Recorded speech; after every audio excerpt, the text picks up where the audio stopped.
Good afternoon, and welcome to our webinar, Getting Compliant with CMS Interoperability and Patient Access Rule. I'm Dr. David Nace, Chief Medical Officer here at Innovaccer, and we are thrilled to provide this very timely webinar that many of you are very interested in trying to figure out how to solve this problem, compliance with CMS for the interoperability. So let's get started. So first of all, let me introduce our panelists. First of all, I am thrilled to welcome Mike Sutton, Chief Technology Officer at Innovaccer, and the former Chief Technology Officer at Kaiser Permanente. Mike, welcome. Thank you, Dr. Nace. I'm happy to be here. Great to have you.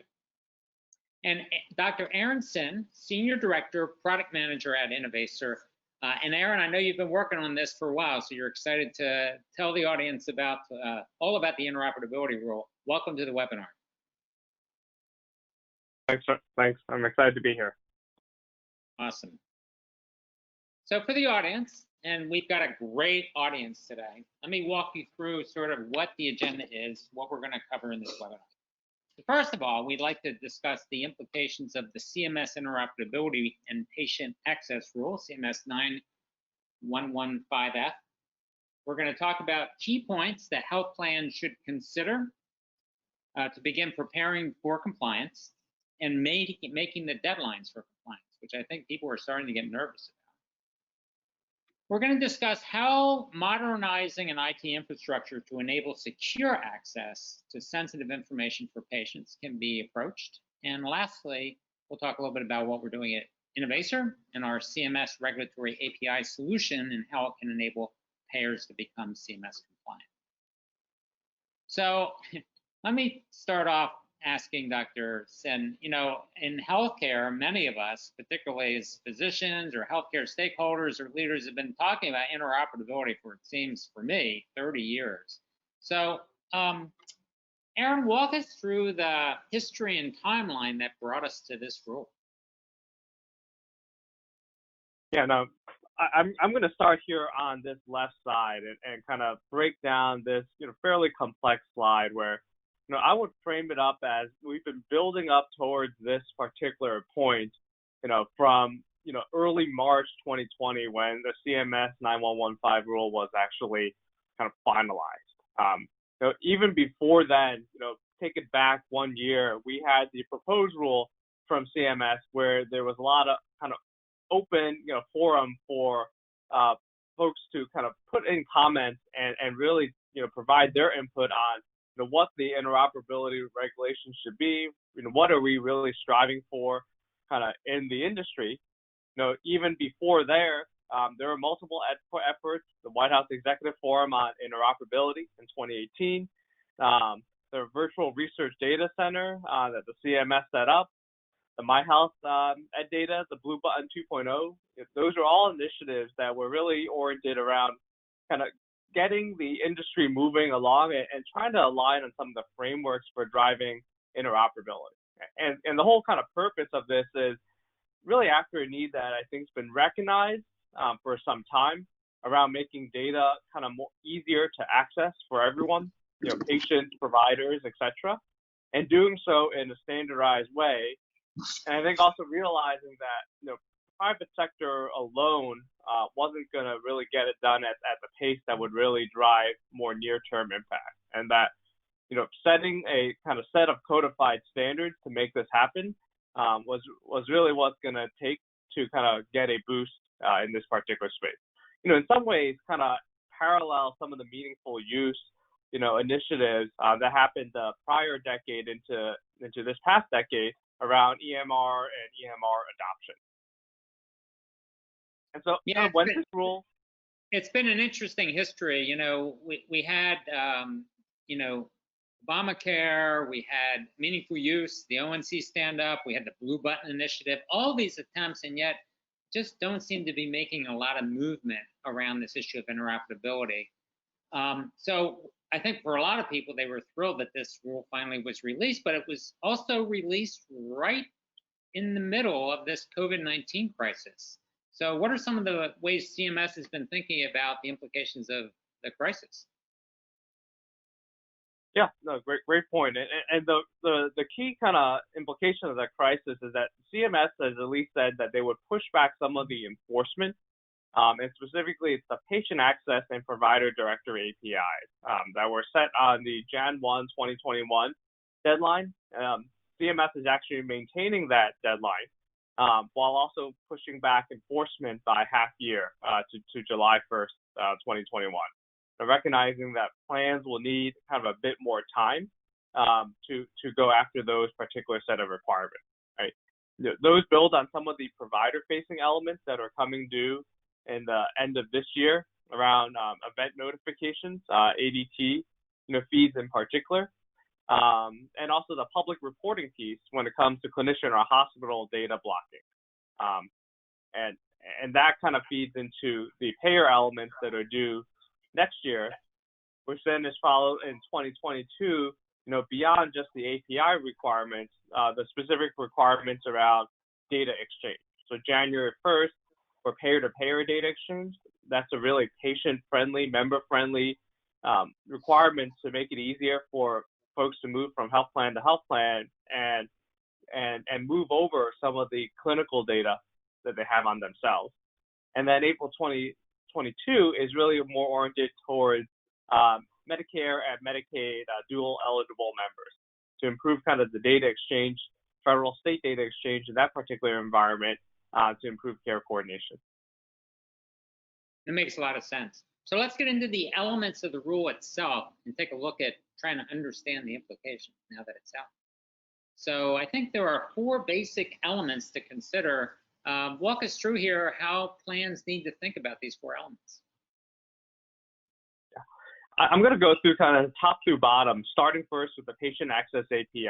With the ones that are coming, due on January 1st next year, with enforcement starting on July 1st, I would say this one is probably the meatier of the 2.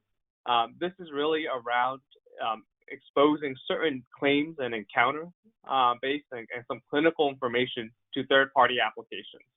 And the rules are really focused specifically on the standard-based APIs that are needed to do that.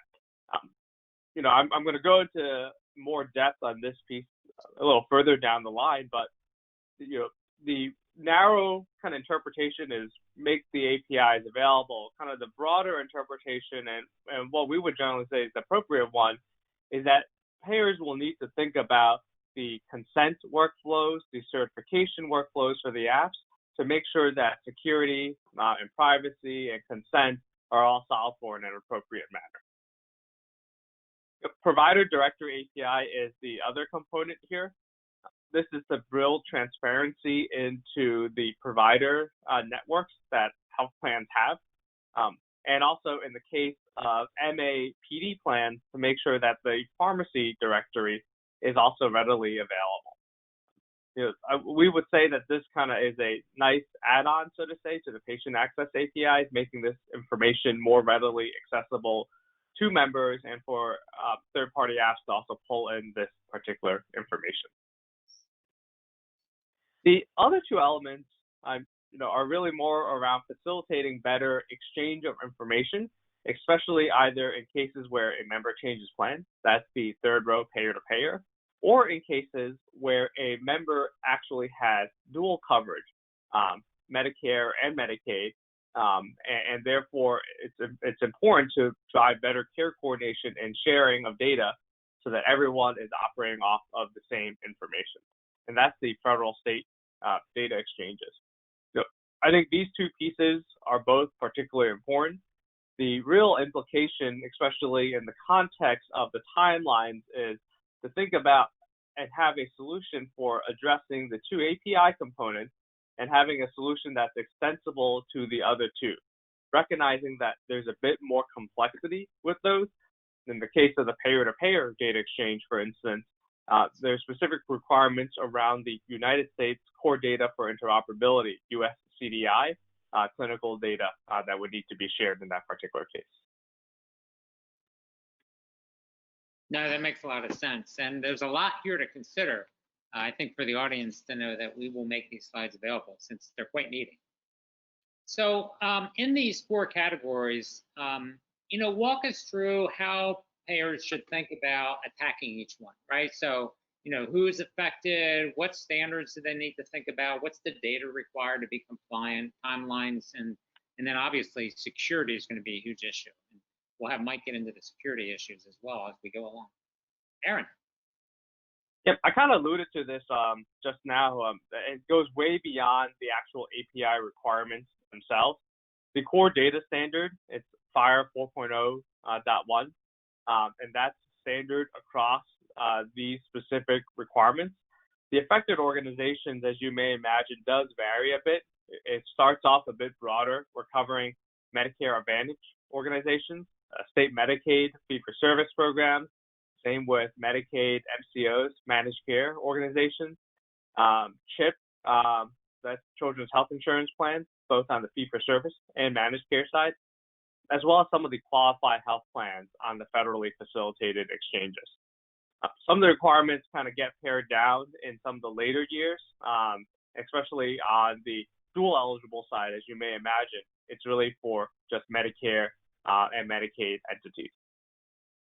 The data required also vary, and we're starting again an overall flow, from more kind of claims-based, data that most payers will have in some form within claim system or data warehouses, moving a bit towards kind of similar class of data, but more provider-oriented and pharmacy-oriented when it comes to the provider director API, and then getting a bit more to the clinical data.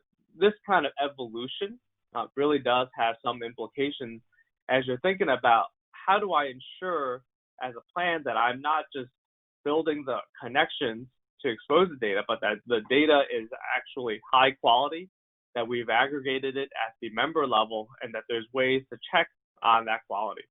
The worst thing that could happen would be if you're exposing the wrong data at the wrong time, or exposing the wrong data to the wrong patient, to the wrong member.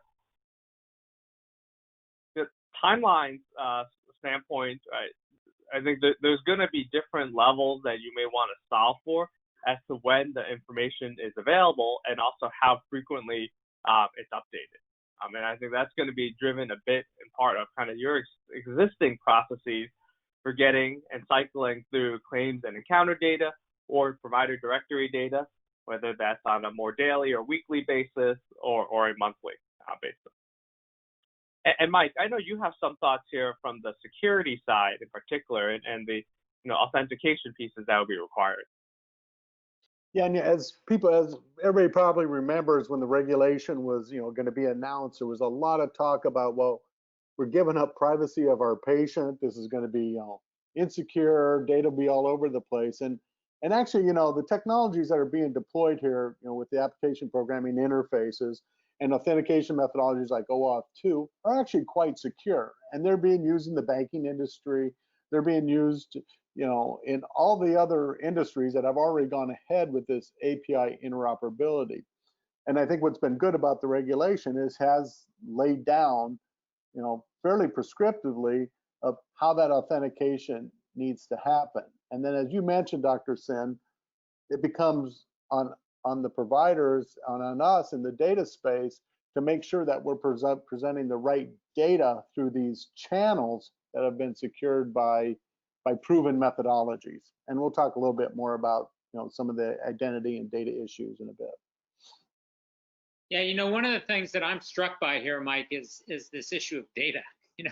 There's a lot of different types of data required to meet this requirement. And I know you've talked a lot when you came into healthcare 6-7 years ago at Kaiser about all the data silos and mapping issues there are and complications and identifying the right patient. This sounds like it's going to be pretty complicated. Well, the good news is a lot of industries have gone before us. I've been involved during the travel industry when the Open Travel Alliance happened, and we provided data, common exchanges for exchanging money in these travel spaces, and it really transformed that industry. I mean, I don't know the last time I've ever used a travel agent to book my flights or rent a car. And so I think there's a lot of, although it's complex, I think the APIs, and one of the beauty of an API is it's somewhat simplifies the interaction between entities. And the way the version 4 of the FHIR APIs are laid out, it actually goes into very good detail of what needs to be communicated. And to me, that's the beginning of open transparency and be able to create more of a flexible healthcare environment. Well, that's really good news to hear. I think the fact that other industries have done this before and it can be done, I mean, that's just so refreshing.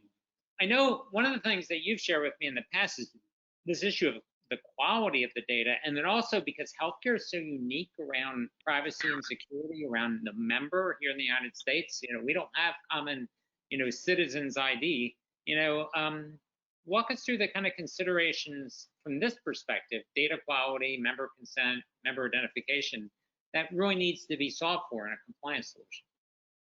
Yeah, great point. And so, you know, Dr. Sin and I have been, as we build out the rest of our solution in the Innovaccer space, some of the things that, you know, as we look at some of the products coming available in the market, is the ability to create an API in the FHIR format is not the hardest technical solution there is in the world. If you have the data, you know how to do that protocol conversion, and then you can make that and expose that through a gateway. However, there's some real fears on there that, and Aaron mentioned this earlier, is that API doesn't know what that data, that payload is in that message that's being sent out. And if we just blindly as an industry say, okay, I'm going to send out all my information that I have in one of my internal systems, that transparency very likely could backfire on us. And so we at Innovaccer believe strongly that we have to have a quality check, quality mechanism to go through and make sure that that data, those payloads that are being presented, are, first of all, even filled out. Many times they're blanks. And then secondly, make sure that the data is accurate. Because to me, and we've waited so long for these APIs to be approved, it would be a real shame that the first time we implement this thing, we send out a lot of null fields and the data becomes, you know, not valuable as it could. The second and very interesting point is the interpretation of the consent rules to the member or the patient. There's a lot of interpretations on how the consent is stored, the ability to revoke a consent, the ability to delegate a consent to a caregiver.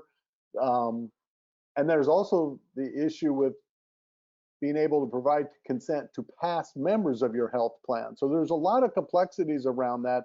And so that's been one of the more interesting things that we've been working on as we build out that, because there's a lot of different interpretations of the rules by different payers on, you know, from their compliance staffs and their legal staffs. And then the third point, and probably the scariest point, is, you know, a mishap of the wrong data going to the wrong person would also, to me, very adversely affect this whole effort to create transparency in this healthcare data space. And so, as this data gets brought in from multiple sources, we all know, as you mentioned, Dr. Nace, there is not a single identifier for these folks. So before anybody starts putting these APIs out, we highly recommend that there is a unification and deduplication of the records, and make very, very sure that, you know, the records associated with that person have been duly unified to make sure they have the right person, so you don't have a mishap going out, you know, throughout those APIs.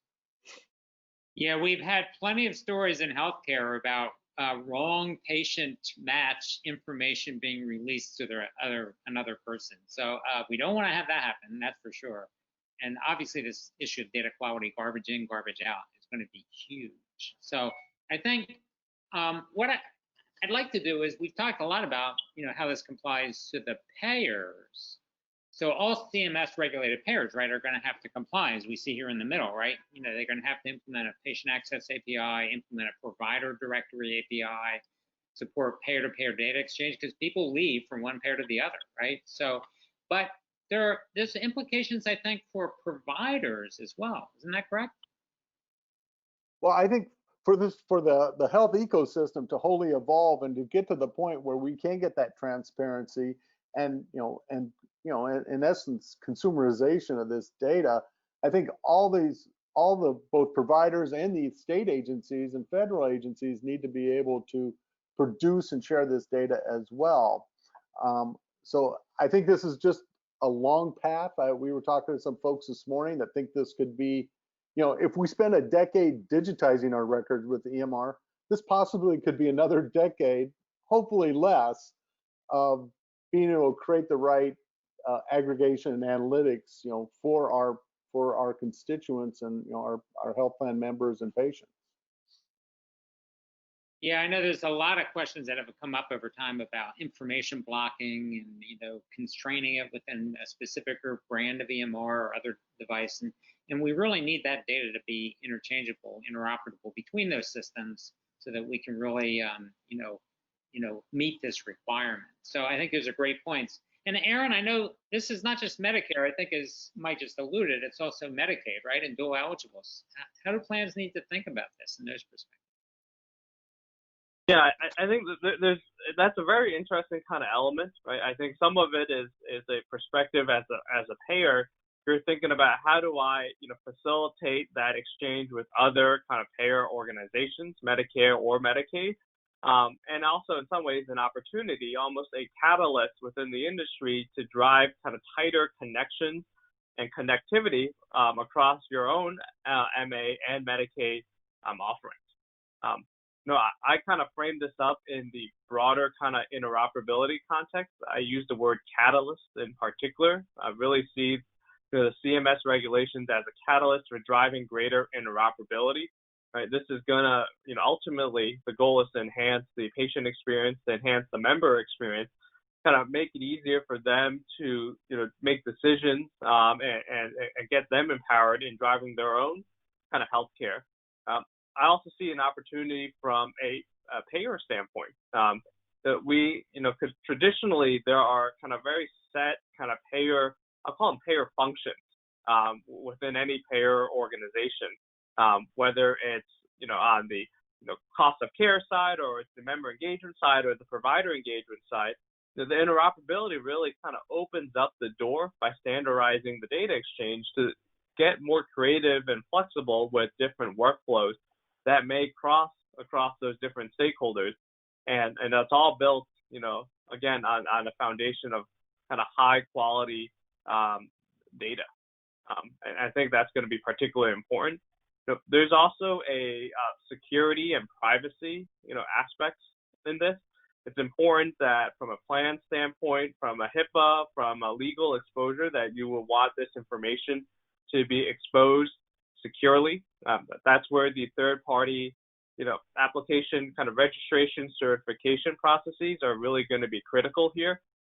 Trying to avoid the situation where, your members are looking to actively get information and using these standard APIs. And as a payer, you want to make sure that it goes through third-party applications, through third-party channels that you have vetted as an entity and feel good about. And the member consent side is more solving from a member experience standpoint, that they are kind of fully aware of what it means to get access to the data, and making sure that, for instance, the third-party application doesn't have ulterior motives or other plans for getting that information, because that's going to be really important in terms of how that is spelled out in the security and privacy provisions of any third-party application. Well, this has been a great overview, gentlemen. Thank you so much. Let's get into the solution.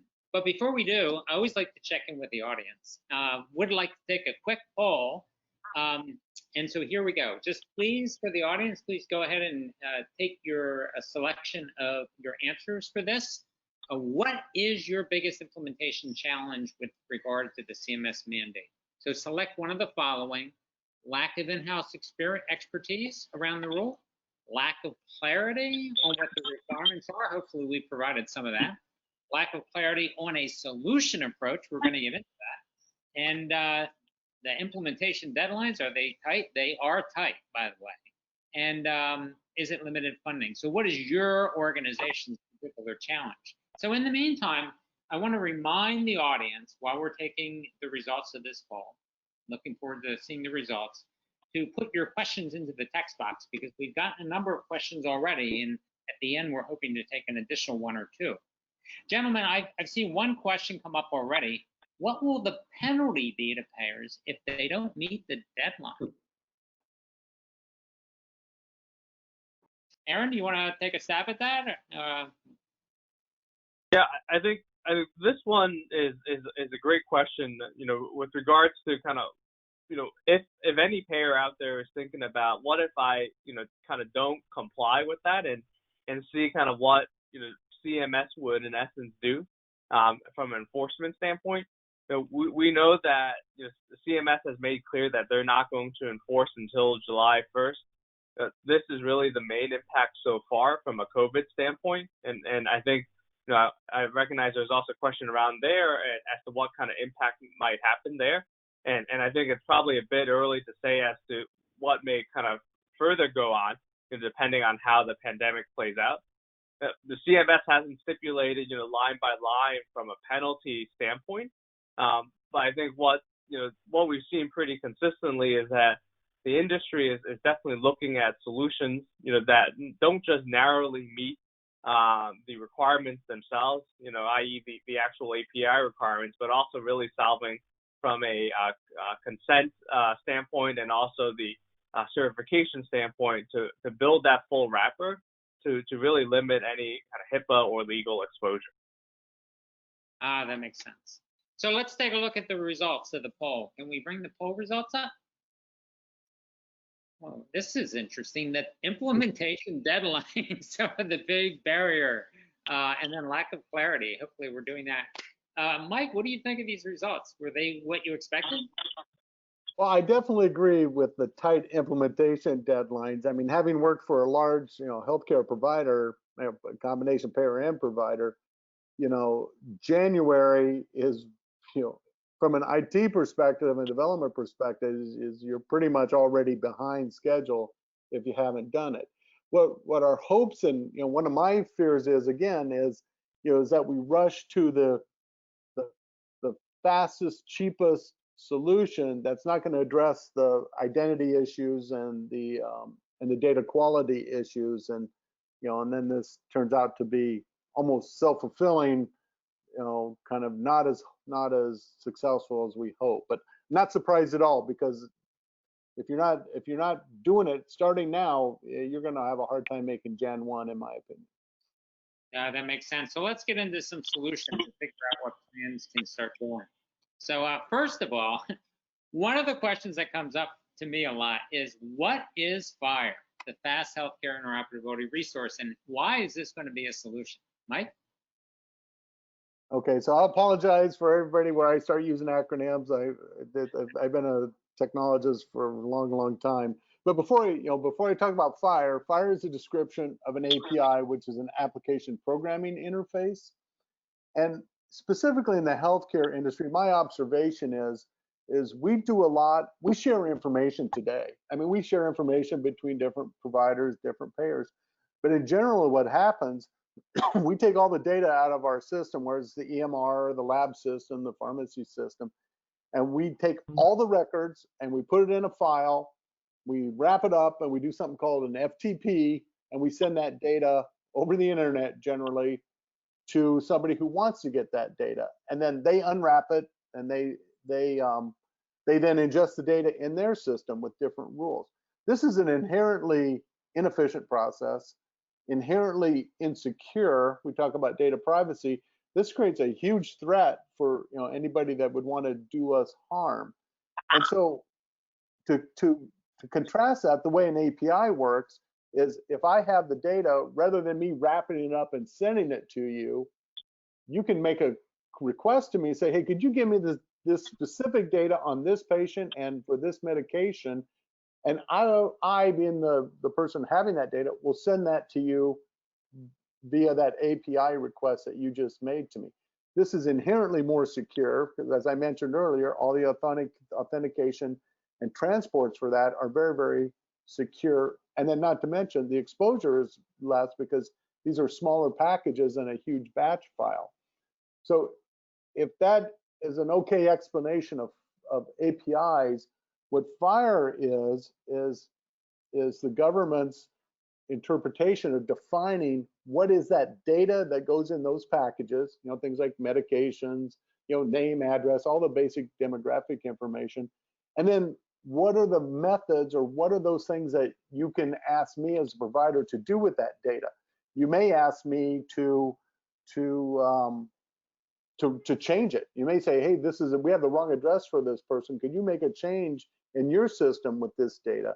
Could you accumulate all of the opioid prescriptions that have been issued today as opposed to each individual one? So the FHIR spec has defined those at a very granular level for what will be a very effective implementation of the technical spec. No, that makes a lot of sense. And I know you've talked to me a lot in the past when we've talked about these things, and you're very good at explaining it, that the last thing we want, just having a FHIR server in and of itself is not that helpful if there's nothing being delivered, like if it's just empty packets. And then if you actually have packets in it, right, if you have that information, you want to have clean data. You don't want lots of blanks, dupes, et cetera, et cetera. So otherwise that'll be a challenge. So really, thank you so much for that explanation. Aaron, we talk a lot in the industry about platform, and obviously we are now talking about having a platform for FHIR API interoperability for payers. Why a platform approach? Yeah, I think at a macro level, a platform approach is kind of really important for two reasons. One is to really hit on the kind of whole wrapper set of requirements and needs beyond just the APIs themselves. We've discussed those different consent and security and privacy workflows. I think the other element, worth emphasizing is that this is not a kind of static, need, right? This is not a case where you set up something, it kind of runs by itself. So we recognize that the payer data sources that you may need are going to evolve, right? They're going to evolve as your organization evolves, and they're going to evolve as some of the additional data exchange requirements kind of come into play. There's also going to be evolution, in that right-hand side when it comes to how you engage members, third-party applications.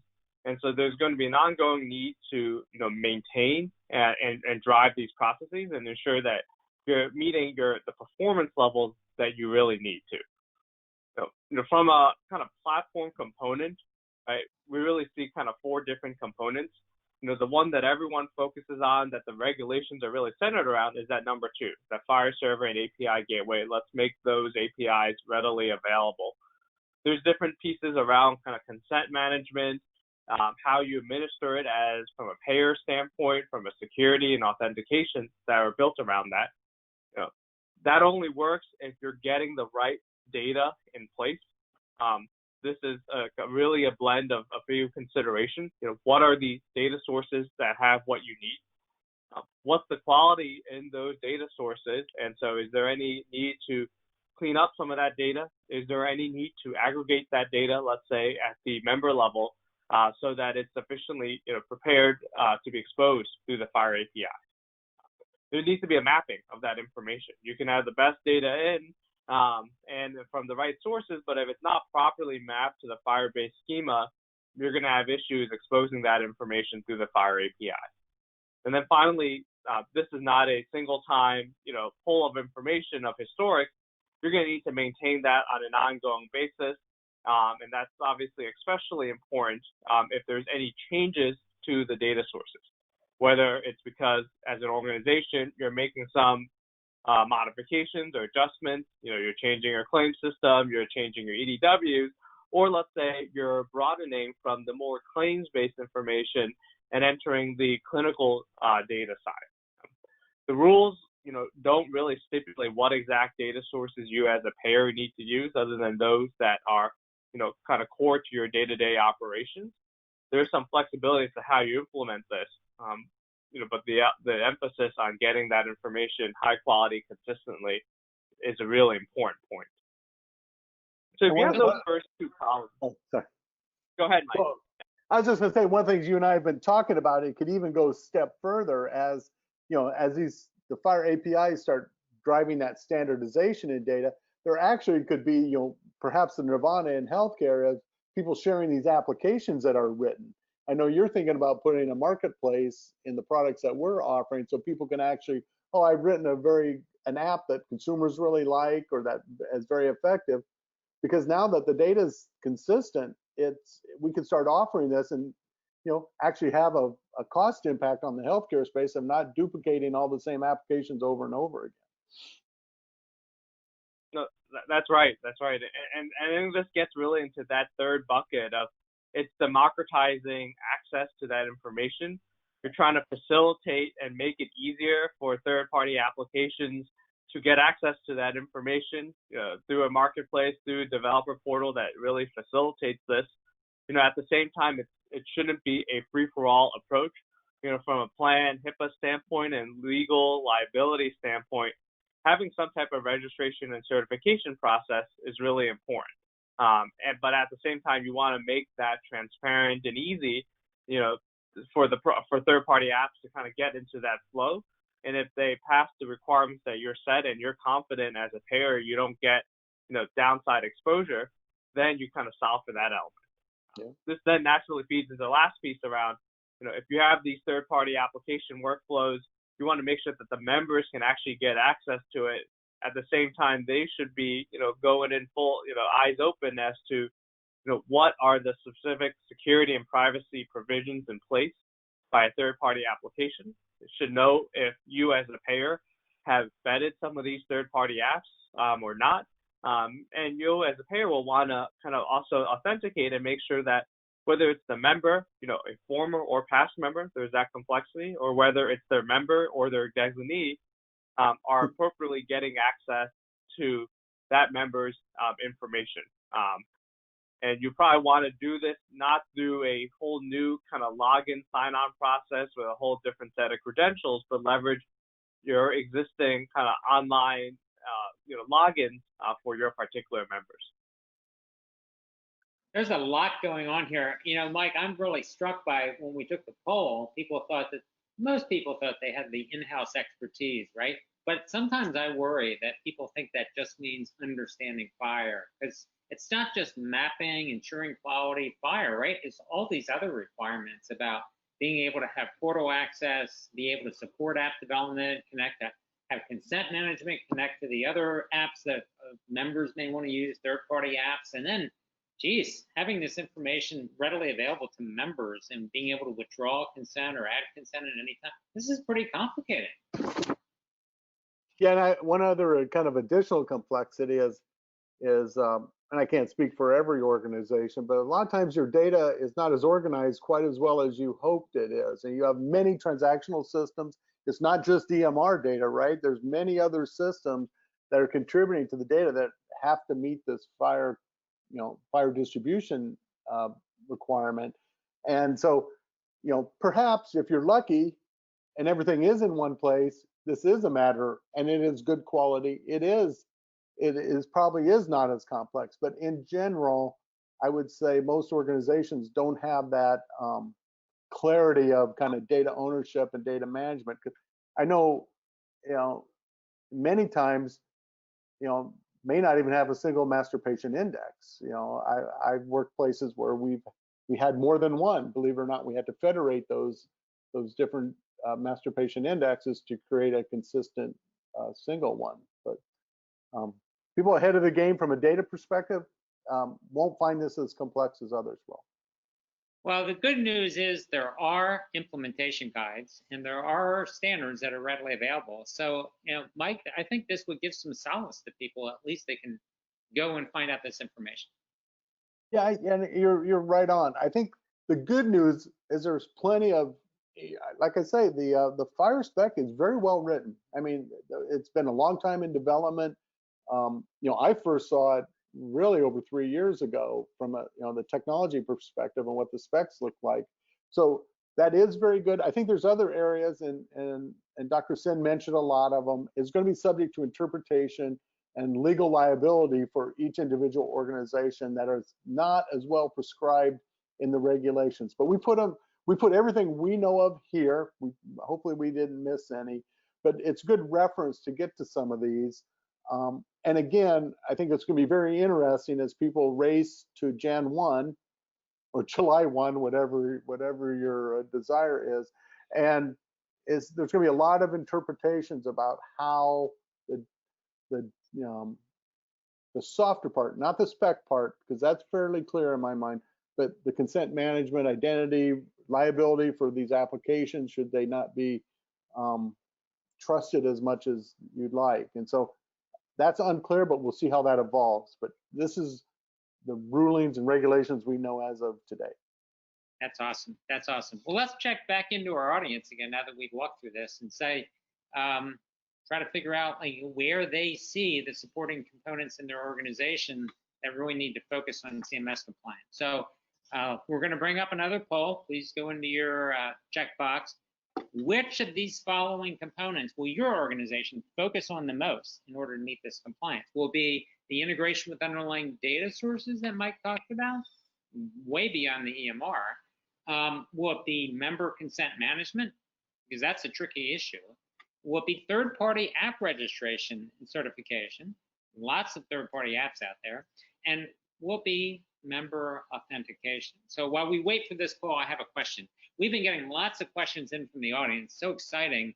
But one of the questions was very interesting around this poll we're taking right now, which is how will CMS think about health plans being responsible to ensure third-party apps are using their health data securely? Can either of you address that issue?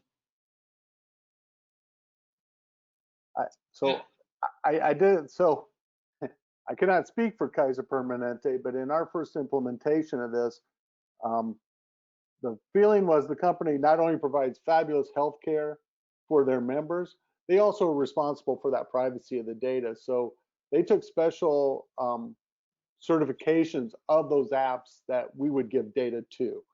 And again, it's not specified in the regulation, but they felt it was their responsibility to ensure members' privacy.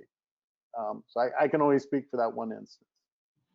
And I actually can't speak for it. I can tell you what was done at the time. Well, that makes sense. And it makes sense that they would be responsible. So let's see if we have the results in for this poll and we can go ahead and bring them up. Now, this is interesting. With, Mike, you alluded that integration with data is going to be complicated. What do you think about this?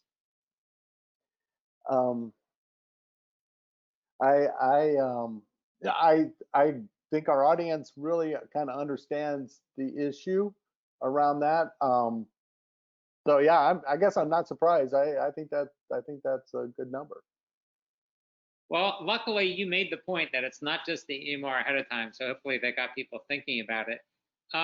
Dr. Sin, we just talked about third-party app registration and member authentication, right? We want to get that right. Can come and go, consent management.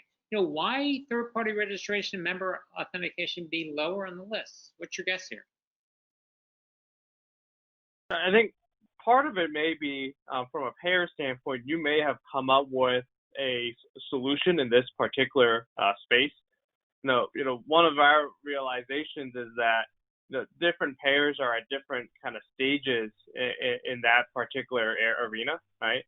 One of the concerns that I also have, frankly, and it's more on the registration certification side, less on the member authentication, is that this may be an area where folks are overlooking a bit on the complexities here. The easy route is to kind of make sure that the member is authenticated and they've consented to getting this information.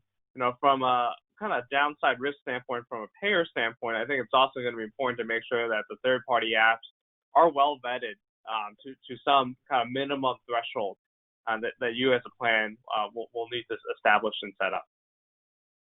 Makes a lot of sense. So let's talk a little bit about what you've been working on, Aaron. I know that at Innovaccer, you've been developing a compliance solution. Walk us through how you and your organization have thought about that. Yeah, so our approach is kind of aligned with those kind of 4 components that we see here as core in any particular solution. Now I'm going to talk through this, briefly left through right. First starting with the payer data connectivity. There's an evolution to this piece where we're starting going to be a bit more on your enterprise data warehouse and your claim system to pull in the most foundational information. The EMR clinical data comes in later, especially with the payer-to-payer data exchange requirement. And again, the needs here are going to vary. And this is going to be a theme from the Innovaccer perspective that we recognize a solution needs to be kind of end-to-end, but also pretty modular and flexible, and that the payer needs are going to change.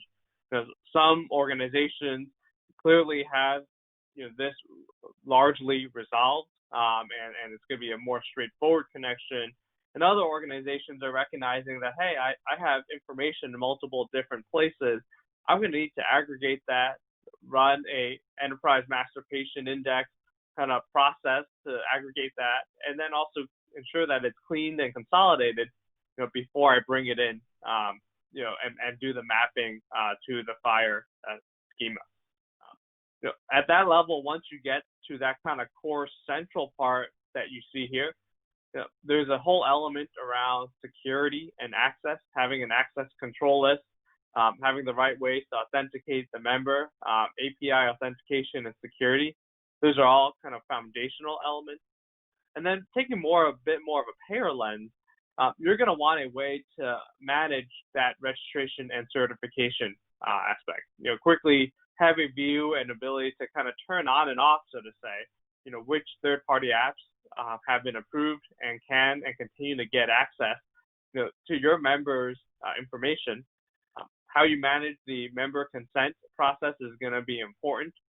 This is going to have a mix of both kind of retro and prospective. And what I mean by that simply is that you may already have an existing process of member consents that you need to integrate this with, or at least to bring in those historical data forms. And then there's also the whole actual management of the APIs themselves, how they're performing, what the traffic is like, how you may want to manage the throttles, etc. And then kind of on that right-hand side, it gets into that second half of the framework we looked at earlier, ensuring that members are able to provide consent and be appropriately authenticated. This is going to be especially important when the third-party app connection is being set up for the first time. A member kind of portal, more of a web-based solution is going to be important so that the members themselves can manage their ongoing consents where they have allowed those connections and where they may want to change the type of consent, right, what information is shared, or they may withdraw the consent altogether. Those two member pieces we see as going pretty hand in hand. Some of that will probably be integrated with the payer's existing portal as a kind of lightweight add-on. Others may be on a more standalone basis. And Mike alluded to this, the importance of this earlier. Then there's the actual connections with the third-party applications, a developer portal that really gives them the resources to build and stand up the connections. The linkage to the registration and certification process is going to be important, and obviously the actual ongoing connections with the APIs. And Mike, do you have anything else you would add? Yeah, I was just going to give a shout out to the developer portal that you and your team have put together. It's on the Innovaccer website, but it's actually a quite extensive one. Is kind of bringing the spec to life, and then you can actually start writing calls into a simulated environment. So if you have an app that you want to do some stub level testing in, it's up and available on the Innovaccer site. And what's very interesting too is based on kind of the team's experience in managing this claims data and clinical data, it actually helps explain some of the semantics of the data that's being passed through. So I just real good. I mean, shout out to your team on that. It's a really well built site in my opinion on Innovaccer.com. So I think, Mike, that's really helpful to hear, particularly from someone like yourself who was around with the original creation and rise of enterprise data warehouses, or what you call the data warehouse wars, your connectivity with the expansion of connectivity around having cruise lines to expand in a major way and connect, the security you probably encountered at the government, and then at Kaiser, thinking about healthcare and the importance of, consumer information and privacy, security, and then also, boy, look over the left, combining clinical and claims data and other sources through pre-built connectors, ensuring the security, making a FHIR APIs available through a FHIR server, and then, allowing these issues around members, developers to come in and do their work. So, I mean, this is pretty complicated. It's interesting to see this as a platform, Michael. Well, I think as as a perspective as an enterprise architect, I guess is what I am, is I find this very fulfilling actually, and especially in the complexity of the healthcare space, that all these technologies that evolved over the last few decades coming to life here, it's really, from a technology perspective, very, very fulfilling to see. Great to hear. Aaron, Innovaccer does lots of different things, and we think about, lots of different solution sets, not just FHIR API platform. So walk us through how this fits into the overall vision of Innovaccer. Yeah, no, the way we kind of see this solution is it's really just kind of one, component of a broader ecosystem under the same kind of core foundations that, and really kind of our core mission within, healthcare is that we want to bring together data from different sources and kind of put the right activation, the right analytics on top, and get that information presented in the right places. It's really as simple as that. One kind of component of this is obviously how you do the ingestions and recognizing that there's a lot of complexities and nuances there from both how the connections are built, the data exchange formats, the data formats themselves, the nuances of the mapping, the variations across different, let's say, deployments of different, systems and EMR and claims, etc. There's also a whole piece around kind of aggregating that information. You can build the best linkages in the world. You got to make sure that you have a consistent standard way to make that information all centered around, the member and the patient. Kind of get to that unified patient record. That information by itself, I think, is fantastic. But at the same time, you want to make it easy for the end users. Not everyone is going to be open to running a query each time if they want to find some information. One component and one approach is to expose that information and drive interoperability. That's kind of what we are focused on through the CMS compliance solution in particular. Those are the core elements. But there's a whole other set of what we call front-end applications that we work on, and it's all built around specific core stakeholders. Some are the provider, kind of engaging the providers right at the point of care, right when they're taking care of the patient, right when they can have, greatest, impact on how the care outcomes are driven. And as they're seeing the patient, as they're making those decisions, placing in those orders, looking at results, etc. There's also a whole element around member engagement.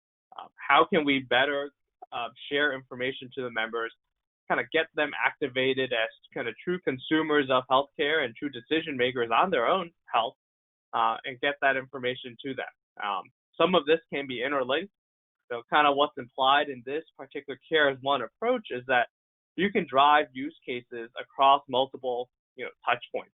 Right? You can flag something into the providers, engage the members at the same time, and then stepping into the next area, also get the care managers involved. That's where we have what we call our in-care solution, built around care management and also utilization management.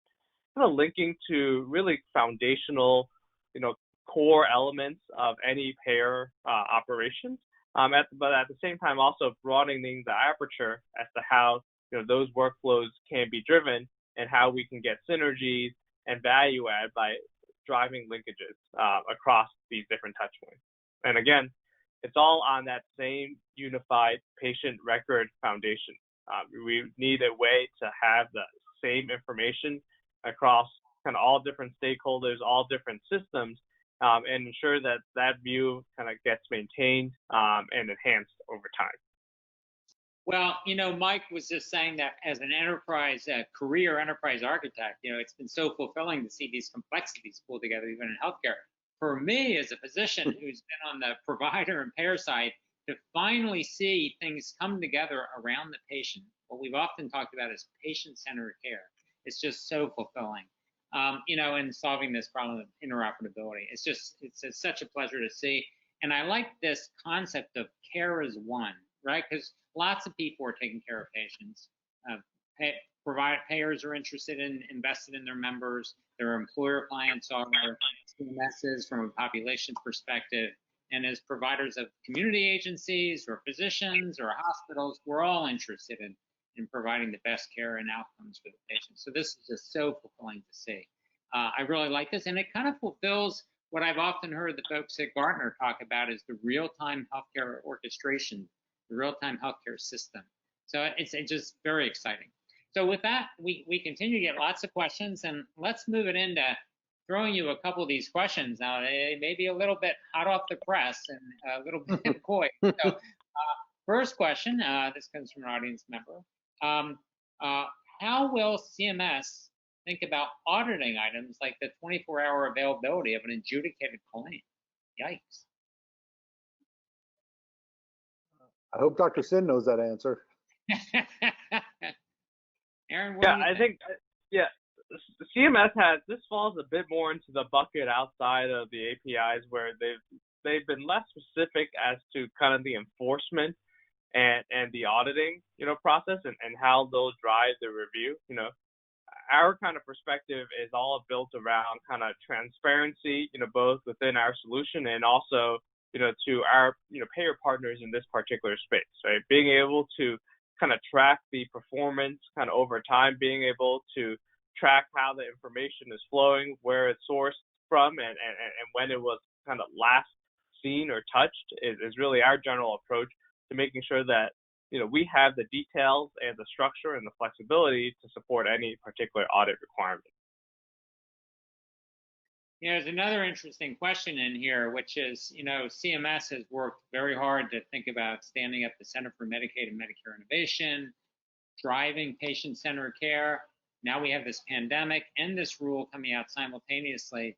This is like, a visionary question, and it's a guess, right? But Mike, let me start with you. You've been in healthcare now 6 years covering IT. How do you see the impact of all of this on healthcare, particularly the idea of moving to patient-centered care? As horrible as the pandemic is, I think it has really highlighted a lot of the data gaps in our ability to do things even like it's simple as things like bed utilization, new cases of, COVID coming up. I think it's really highlighted the need for this information sharing exchange, if that's what you can call these API environments.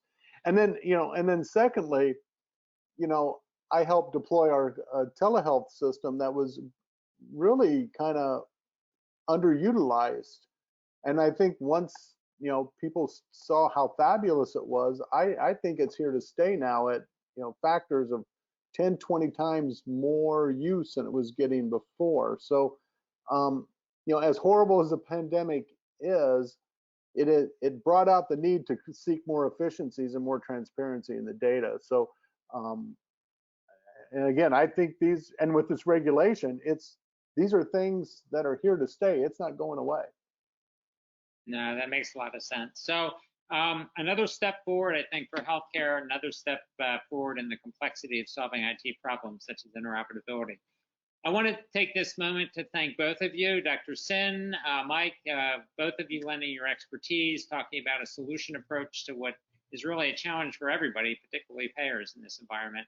And also want to thank each of you in the audience for attending. We will distribute information about the PowerPoint deck itself and also information about how you can reach us here at Innovaccer. Thank you so much and have a great afternoon. Thank you, Dr. Nace. Thank you. Thank you, everyone. Bye-bye.